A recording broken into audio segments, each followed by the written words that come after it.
नमस्कार जय जगन्नाथ मो मातृमयी आज पुणी थे आसी आपण को पुरीर चित्रकर साहिर गोटे दारुण दृश्य देखापी जो मौसा आप देखुंट से रास्ता कड़े पड़ी 4-5 दिन है बोधे कि खाई ना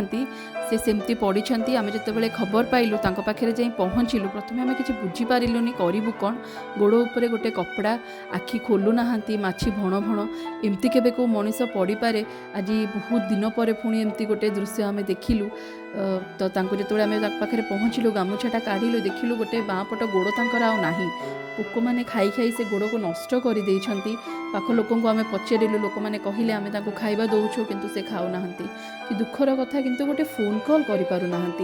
जहा हो आज जो व्यक्ति फोन करिसेंती बहुत बहुत धन्यवाद। जिला प्रशासन साहाय्य आम उद्धार कलु आणिलु डॉक्टर देखलु डॉक्टर कहते अवस्था बहुत खराब अच्छी बहुत कष्ट खुआलु देखिकी दुख लगुच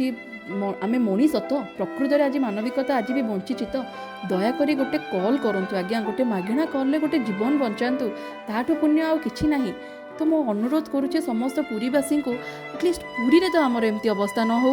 तेणु मो समस्त अनुरोध करी गोटे कॉल करंतु गोटे कॉल पुलिस को करंतु आमको करंतु आम दिन राति सजग अच्छु आपण गोटे कॉल करंतु एमती असंख्य मूल्यवान जीवन बचातु। धन्यवाद जय जगन्नाथ।